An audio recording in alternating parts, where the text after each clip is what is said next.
I will make you very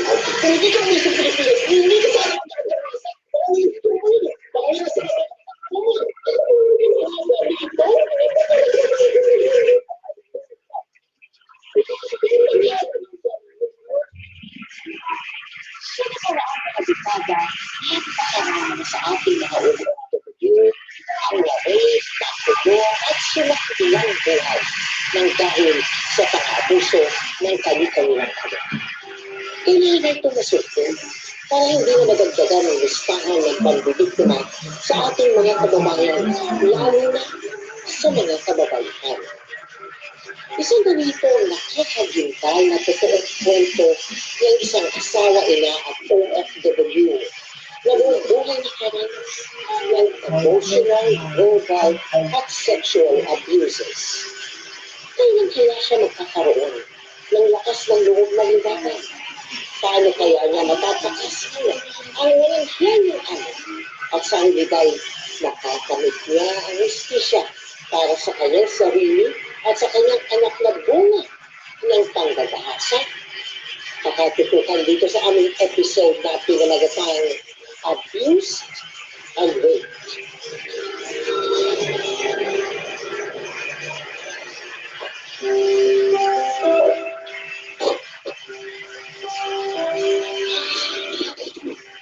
Start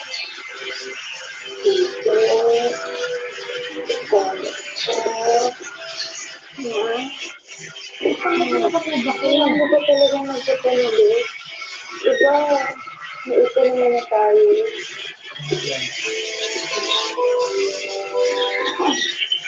Alam mo namang isang official team ka lang. Gusto ng ipon na yun. 13 years ka na nag-agree. Kaya siya pag-agree sinabi mo.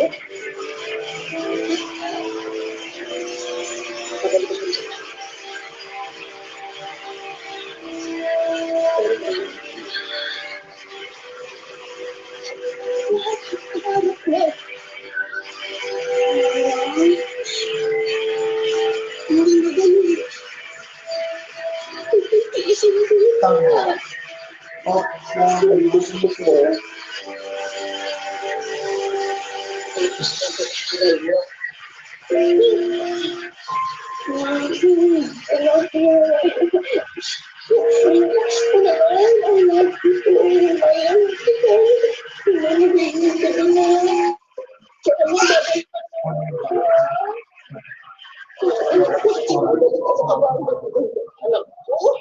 Tapos, pagbalik ko, pagkakatilahan na sa umihan, kakainin natin sa gusto ng kanina.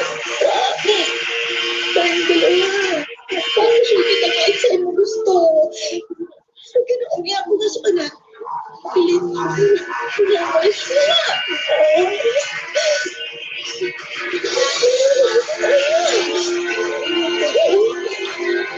Asya na siguro.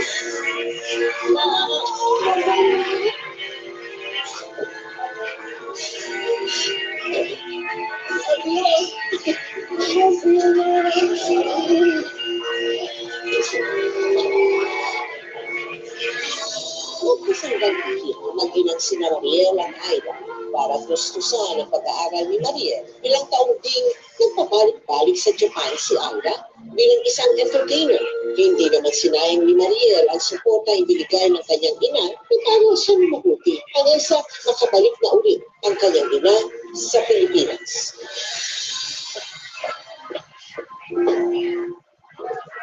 Ma?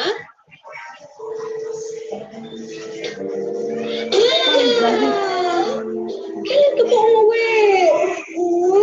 Ano na nagsabi sa akin? Siyempre, gusto ka sorpresahin. Hindi, namiss mo ba ako? Super! Wow, ganda-ganda mo.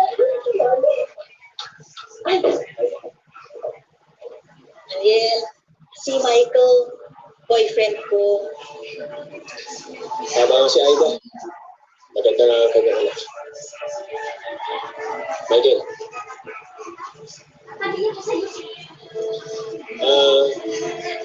Hindi ka na pala bababalik ng Japan yung mama mo. Bakit? Alam mo na ba yung mama ko? Oo naman. Diba? Eh, kasi, anak, buntis ako. Hindi na muna ako makakapunta ng Japan, anak.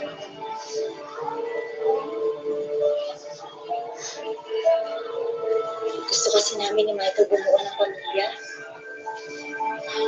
Pamilya na? Eh, paano naman ako? Iniwan na nga ako ni Papa, iniwan mo rin ba ako? Ay, naku, ano ka ba? Siyempre hindi. Nandito pa rin ako. Magkakasama tayo sa bahay. Alam mo naman, Mariel, eh. May edad na rin ako. Gusto ko, nakakasama ako.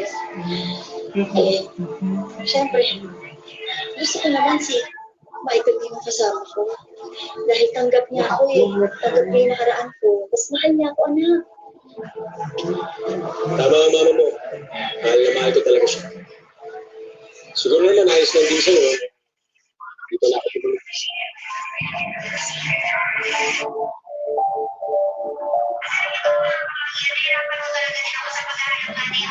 Mariel, kamusta ang relasyon mo sa ina mo nung kang lumalaki? Lalo na nung naging entertainer siya sa Japan, di ba? Maganda naman po yung samahan namin ng mama ko, especially nung kami pala, dalawa pa lang kami. Maayos naman. One time na nagkaroon po ko ng kako niyang partner, doon po nag-start na naging kalpari po talaga yung buhay namin. Ma? Anak? Sama mo na itong 1,000 sa promissory na ito. Kaba naman, itago mo na yan. Nakasweldo ko lang din sa trabaho. Ang dagdag sa pang-check up niya ni baby. Salamat ako. Okay ka na. Huwag na tumba. Sige na, sumunta ka na. Ihahatid ko na sa school. Pero, susunod ka na. Para hindi ka na traffic tsaka tipid. Yan. Helmet mo. Ingat. Kumapit ka. Sige. Ingat kayo. Akala mo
ni Mariel ay tutulungan siya ng kanyang ina na sampahan ng kaso si Michael. Pero,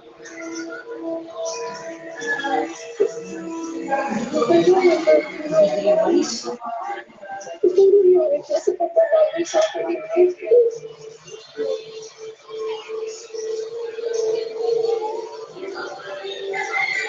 Pero, ayoko Mariel. Nakakaya sa mga tao. Nakakahiya. Ano ba yung sana kami ang ginawa sa mga asawa huwag mo na. Ano nga? Mas pipiliin mo pa ba yung lalaki yun kaysa sa akin? Ako na anak mo? Hindi ko naman na iniintindihan eh. Hindi lang naman to iyan ang iniisip ko. Siyempre, may anak ko sa kanya. Ano, ipanakain ko sa kapatid mo. Ipakukulong yung asawa ko. Pwede mo tulungan tayo. Magtrabaho ka. Magtrabaho ka naman sa gawa ko. Dahil ng pamilya.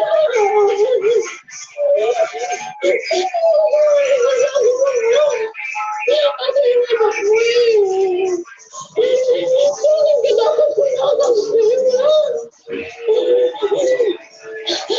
ito, kung hindi mo ako tutulungan, ipakulong mo lang yun. Ako na lang yung aalis dito.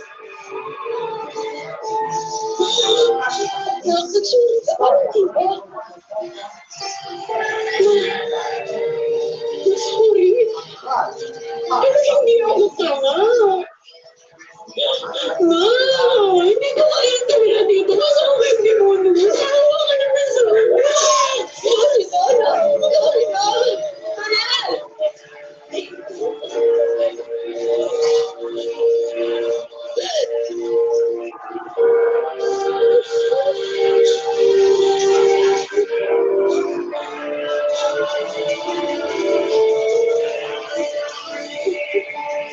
Masakit man sa kanyang kalooban.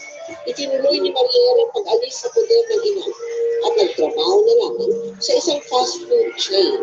Makalipas ang ilang buwan, nakilala naman ni Mariel si Danny na mas matanda sa kanya ng 20 taon. Mas sugid itong nagdigaw sa kanya hanggang sa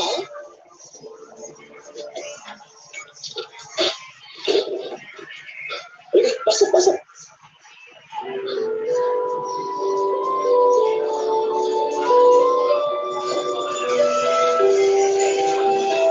Siya ka sa bahay ko Hindi ko na pinalaki at pinaganda.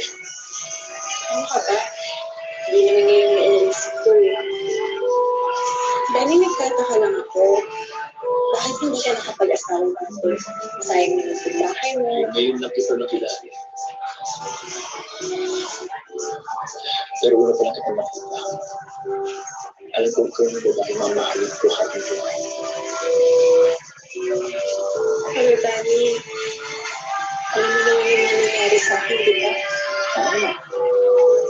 Alam ko hindi ako magkakaroon. Kaya ka lang nga naman ikaw ng kaasawa ng lalaki. Kaya mas natin dapat yung makinsin ko naman. Gusto mo nga, mag-aaral kita. Bakit kumain ko sa wala, hindi ako katulad nila. Hindi kita sasaktan. Mahal kita mo.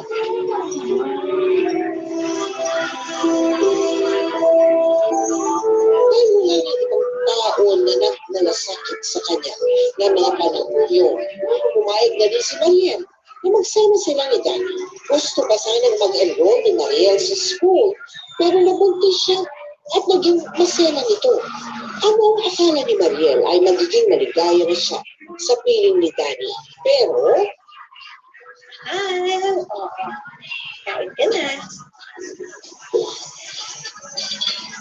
Ito lang naman. Ano ito?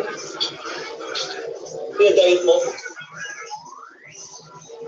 Nagbibigay na lang yung pamalit ka sa'yo. Ano to?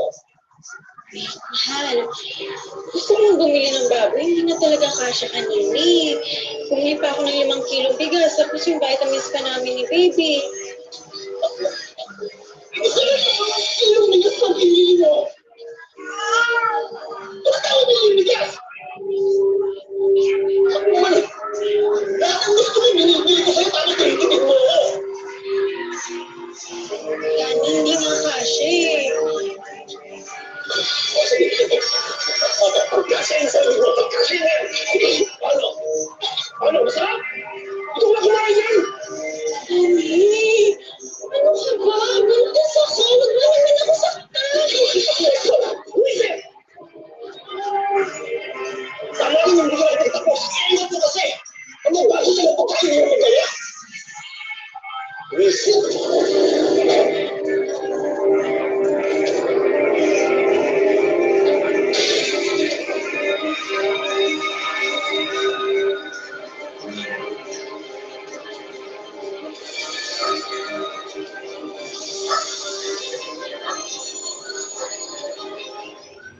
Hello guys, mga ka-MPK. Mag-subscribe sa hashtag MPK YouTube channel. Mag-like sa hashtag MPK Facebook page. Mag-follow ka na sa hashtag MPK sa Twitter. Mag-follow ka na sa hashtag MPK sa Instagram. Mag-follow ka na sa hashtag MPK sa TikTok. Mag-join for free sa hashtag MPK sa Patreon. At mag-join na sa membership ng YouTube channel ng hashtag MPK. Maraming salamat sa iyong pagtitiwala mga ka-MPK.